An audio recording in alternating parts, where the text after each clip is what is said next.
Hi everyone, welcome to Algebra 2 STEM. I am Mr. Schwalier.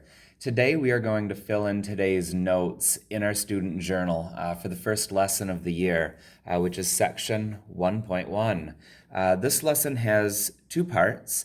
The first part is parent functions, which you can see right here, and we'll take notes on that in this video. The second part of the lesson is transformations, which we will cover shortly in our next video. I will ask you occasionally to pause the video to try some of the tasks on your own, and other times we'll go through things step by step together. To take notes today, there are a few things you'll need. The first thing is you will need your student journal. Hopefully you have that out now. We're on page 2 of it for this lesson, and obviously you'll need a pencil. And in addition to the video that you're watching now, if you could take a moment to open up a new tab and log into the Big Ideas website. You'll be using that to fill in some vocab in a little while. So if you do not have the Big Ideas tab open right now, why don't you just stop and do that for a moment, pause the video, and then pick back up with us. All right, so let's get going. We're taking notes. You're in your student journal on page 2, and we're going to try to do pages 2, 3, and 4 together. So it first says graphs of 8 basic parent functions are shown below. Classify each function as, and then it gives you a list of options.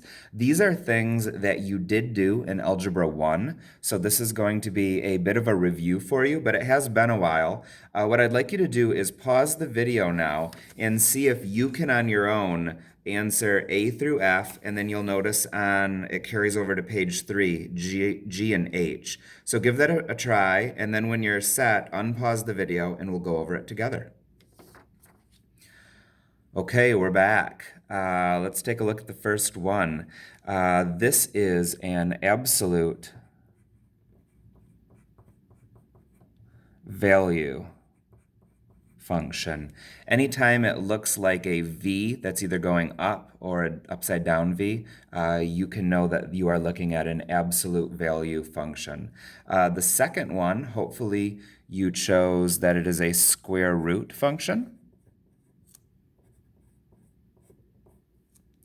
You'll notice that it starts going up kind of fast and then it kind of slows down and tails off. Whenever you see something like that, you can be reasonably sure you're probably looking at a square root function. Notice that this one does not go forever in each direction. For part C, you just see a flat line, a horizontal flat line. When you see that, you know you're looking at a constant function.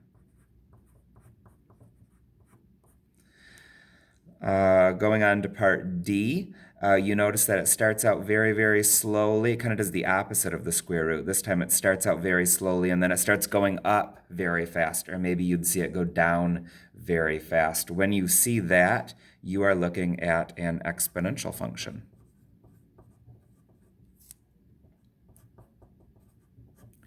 I'd like to point out, if you can look at part B and part D, the exponential function, it keeps going this way forever and it also keeps going this way forever. Where with the square root, it keeps going this way forever, but it stops right here. So that's a way that you can identify the difference between a square root and an exponential function. Moving on to part E, hopefully you chose cubic. Cubic, kind of, it's like three-dimensional. So when I think cube, so it kind of goes in three directions. So it kind of goes up, and then it kind of goes over, and then it goes up again. Or it could go down, over, and down as well. When you see something like that, you're looking at a cubic function. The next one is a classic linear function. I do want to point out that if you go over to C, this constant function is kind of linear as well. However, if it's just completely horizontal, we say that it's constant. If it's a straight line that has some sort of slope, which means it either goes up a little bit or down a little bit, then we use the word linear to define it. So there we go. Let's move on to page 3 and look at part G. For this is called a reciprocal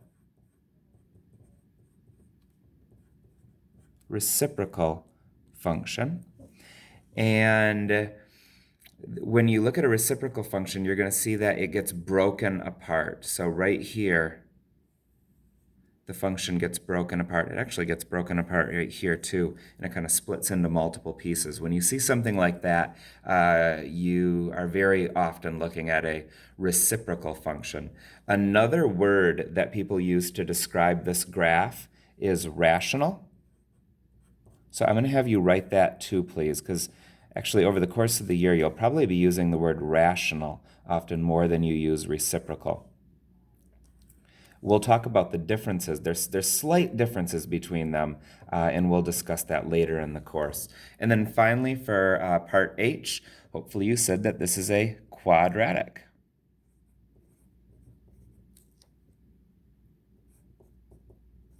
Function, a quadratic function. So it goes down and up, or they can also go up and then back down. So we have just identified the basic parent functions by their names. But now that we're working together, I would like to kind of take a deep dive into these, and we're going to take a few extra notes so that we have it set for later on, because you can refer back to this. So the next thing we're going to do with all these is we're going to look at the domain and the range of each. So I'm sure those are words that you've heard of, and maybe you remember what domain and range mean. But if you do not, this will be a good refresher for us. So let's look at the absolute value function here. Let's start with the domain. So we'll go D. Okay, so the domain is always the answer to the question, if you're looking at the function, where can you find it when you look to the left and to the right? So I noticed that this graph goes to the left or to the right forever. It also goes to the left forever. So because it goes to the right and to the left forever, we say that it is all real numbers. And I just kind of make a fancy R that looks like that to denote all real numbers. The range is always the answer to the question, where can you find the graph when you look up and down? I noticed that I cannot find the graph down here. It stops right here. The only time we can see the graph is when it's above the x-axis. So if we're looking up and down, we're looking at y values. So the only y values that we can find the graph are the y values that are greater than or equal to 0. So the domain is all reals. The range are all of the y's that are greater than or equal to 0. Let's move on to part B, the square root function. Where can I find the graph? It goes to the right forever, but it does not go to the left forever. So if I'm looking right or left, I'm looking at x values. It's all the x's that are greater than or equal to 0. The range is the answer to where can I find it when I look up and down. Those are y values. It doesn't go down forever, but it will go up forever. And so I'll see it at all the y's that are greater than or equal to 0. We're doing good. On to the constant, the domain. Does it go to the right forever? Yep. Does it go to the left forever? Yep. The domain is all real numbers. Oops, gotta make the fancy R. And for the range, it doesn't go up forever and it doesn't go down forever. The only time you can find it is when the y is at 1, it looks like. So y equals 1. That is the only place you can find it when you look up and down. For the exponential function, we've got a domain. Does it go to the left forever? Yep. Does it go to the right forever? Yep. So all real numbers for the domain. For the range, it goes up forever, but it does not go down forever. So it's all the y's that are greater than or equal to 0. All right, cubic, look at us go. Domain, yep, it goes to the right. It keeps going to the left. All real numbers. For the range, it does go up forever, and it does go down forever. So this is our first range that is also all real numbers. For the linear domain, it goes to the right forever, it goes to the left forever, so all real numbers. The range, it goes up forever, it goes down forever, so all real numbers. Oops, the range is, there's my fancy R. And on to the next page, so flip over to page 3. Okay, reciprocal function. Okay, so it does go to the right forever and left forever, but there's no value at 0. So I'm going to say that the domain is all real numbers except 0. And for the range, same thing, right? It goes up forever, it goes down forever, but there's no value at 0. So it's all the real numbers. Oops, that's a bad one. Ew, there we go. Except 0. Okay, on to our final graph, the quadratic. It goes to the right forever, it goes to the left forever.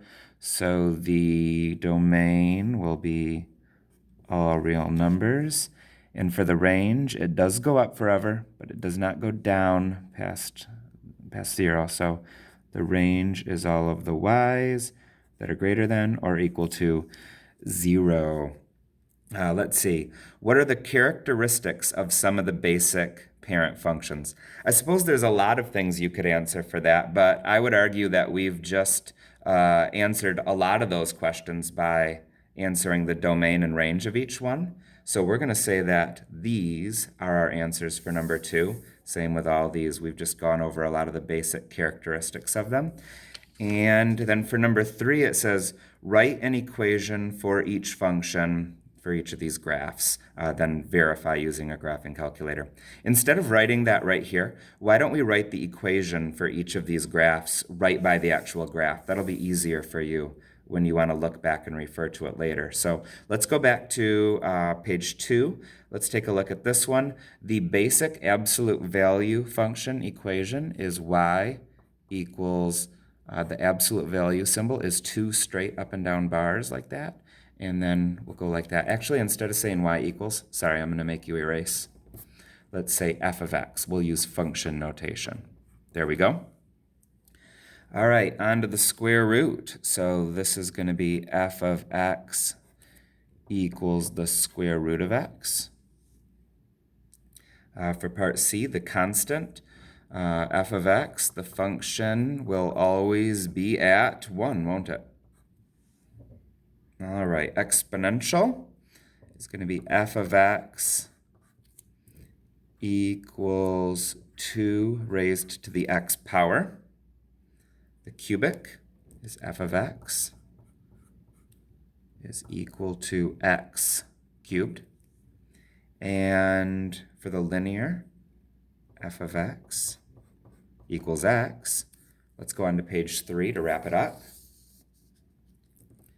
And we have the rational. So this is, excuse me, we're calling it reciprocal. We'll also call it rational often as well.